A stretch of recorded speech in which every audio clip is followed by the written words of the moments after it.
Hello, तो आज हम बात करेंगे एक स्मॉल कैप डिफेंस कंपनी की जो कि 40 से 45% ग्रोथ टारगेट कर रही है। लेकिन ग्रोथ से भी ज़्यादा इंटरेस्टिंग है इसका प्लान, क्योंकि ये कंपनी सिर्फ बड़ी नहीं हो रही, ये खुद को कम्प्लीटली ट्रांसफॉर्म कर रही है एक कंपोनेंट सप्लायर से सिस्टम लेवल प्लेयर तक।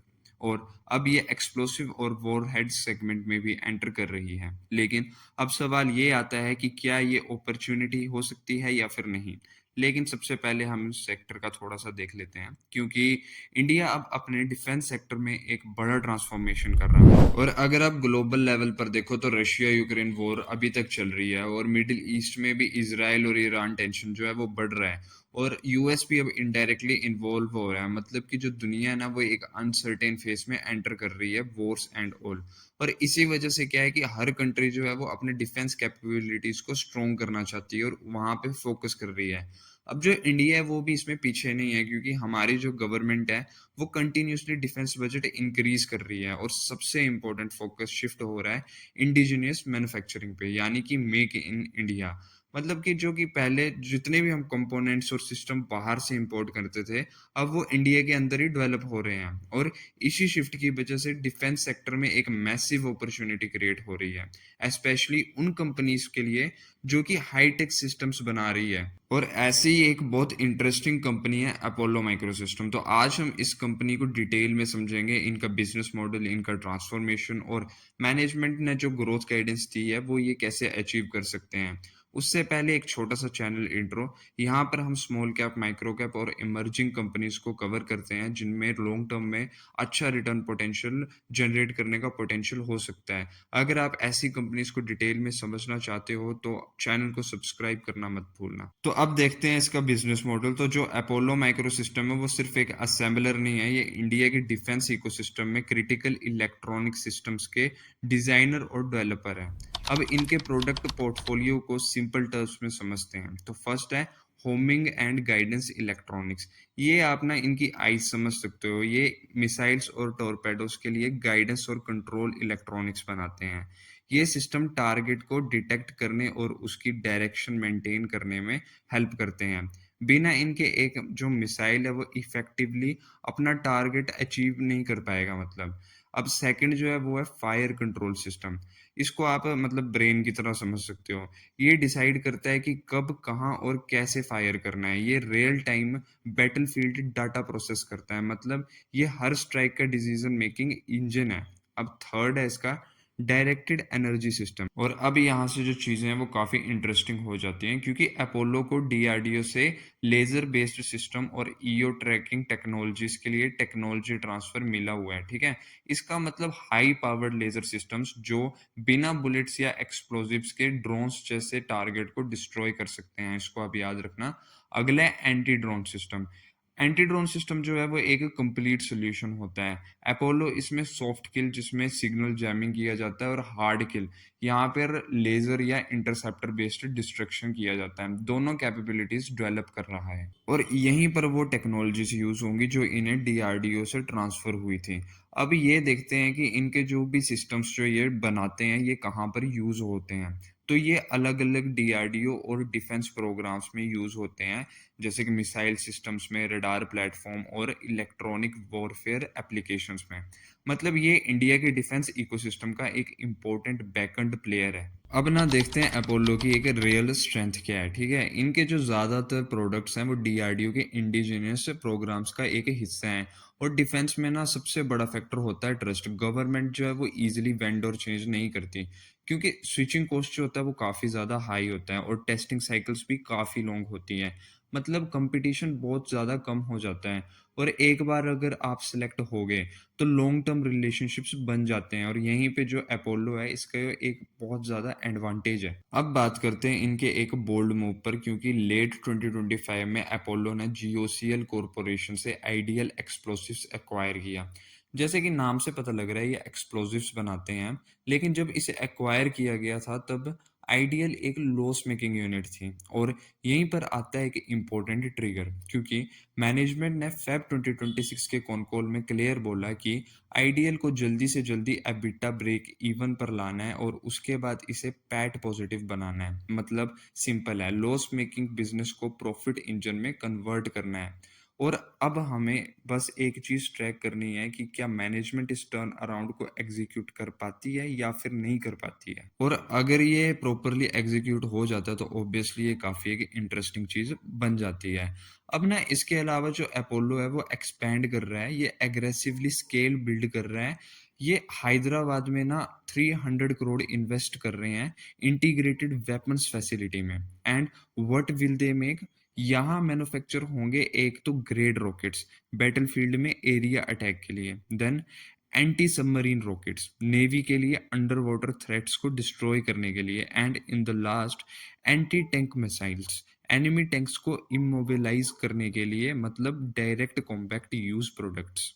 अब ना मैनेजमेंट का क्लेम है कि कैपेसिटी 5.5x इंक्रीज होगी और लॉन्ग टर्म में 12 टू 13x तक का स्केल जो है वो पॉसिबल होगा।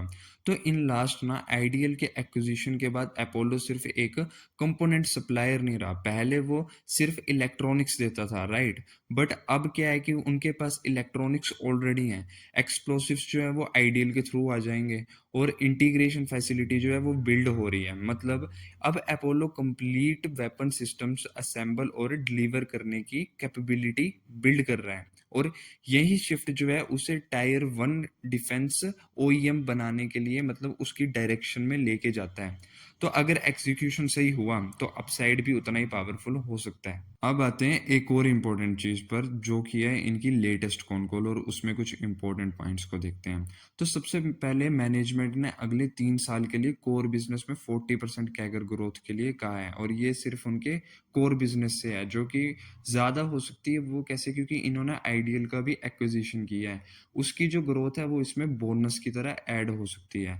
दूसरी एक इम्पॉर्टेंट चीज़ है, इनके ना कई की प्रोग्राम्स अब डेवलपमेंट फेज से निकल कर सीरियल प्रोडक्शन में आ गए हैं। इसका मतलब सिंपल है, R&D में खर्चा ज़्यादा होता है, लेकिन अब जब ये इनकी प्रोडक्शन करेंगे तो इन्हें ऑपरेटिंग लिवरेज मिलेगा, जिसकी वजह से इनके जो मार्जिन्स है वो इम्प्रूव हो सकते हैं।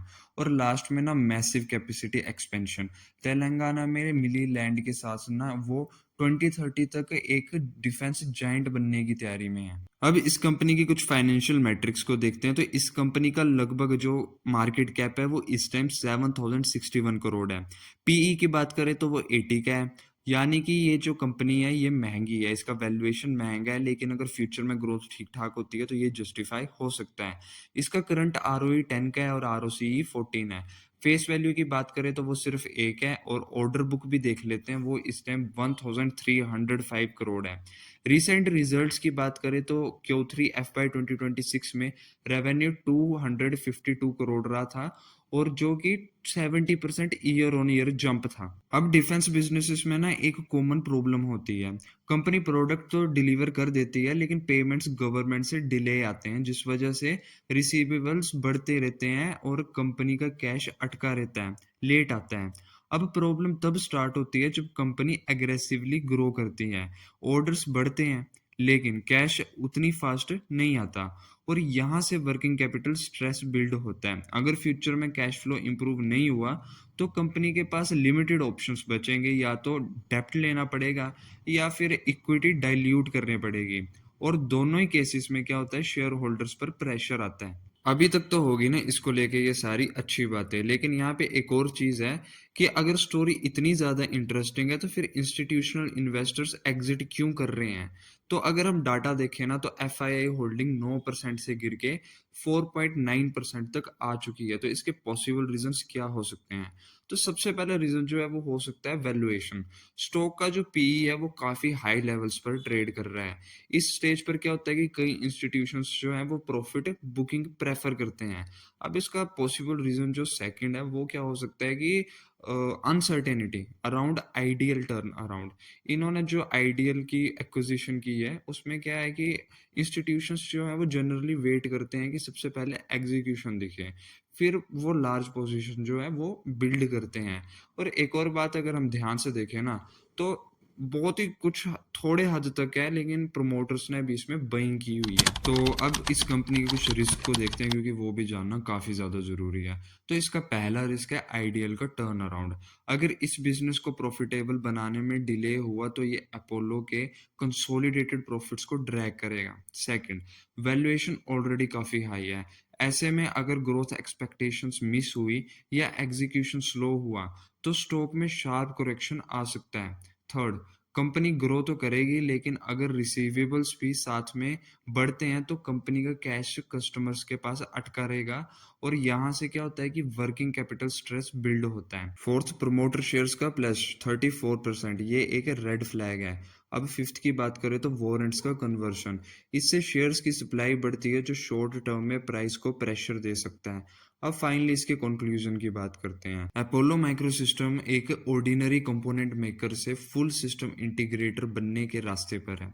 कंपनी के प्लान्स और इंटेंट काफ़ी स्ट्रॉन्ग लगते हैं, लेकिन यहाँ सब कुछ एग्जीक्यूशन पर डिपेंड करेगा। इसलिए अगर आप इसमें इन्वेस्ट करने का सोच रहे हैं, तो मेरी सिंपल सी अप्रोच है, इनिशियली स्मॉल और लोकेशन से स्टार्ट करें, क्योंकि ये एक slightly risky execution based story है। अगर कंपनी आगे चल के अच्छा परफॉर्म करती है, तो आप ग्रेजुअली अपना जो कैपिटल है वो इंक्रीज कर सकते हो, लेकिन एक ही स्टॉक में ज़्यादा और लोकेशन करना लॉन्ग टर्म में रिस्की हो सकता है। इसलिए प्रॉफिट बैलेंस मेंटेन करना मतलब काफ़ी ज़्यादा ज़रूरी है, उसमें बैलेंस्ड सारी कंपनी रखना। और हाँ, ये कोई बाय या सेल रिकमेंडेशन नहीं है, ये मेरा पर्सनल ओपिनियन है, जो कि गलत भी हो सकता है। इसलिए इन्वेस्ट करने से पहले अपनी रिसर्च ज़रूर करें। आगे मैं इस स्टॉक को क्लोजली ट्रैक करूंगा, स्पेशली एग्जीक्यूशन और इसका कौन कॉल, और साथ ही में मैं डिफेंस सेक्टर की और भी कंपनीज को एनालाइज कर रहा हूँ, जैसे कि डाटा पैटर्न हो गया, कृष्णा डिफेंस होगी, एमटार टेक्नोलॉजी होगी, काफ़ी हैं, जिसमें से आगे हम वीडियोस में बेस्ट अपॉर्चुनिटीज़ को शॉर्टलिस्ट करेंगे। तो अगर आपको ऐसी कौन कॉल्स और फर्दर कंपनीज और अच्छी अपॉर्चुनिटीज़ देखनी है, तो आप इस चैनल को सब्सक्राइब कर सकते हो। तो फिर ठीक है, मिलते हैं अगली किसी वीडियो में किसी इंटरेस्टिंग स्मॉल कैप या माइक्रो कैप के साथ। चलो ठीक है।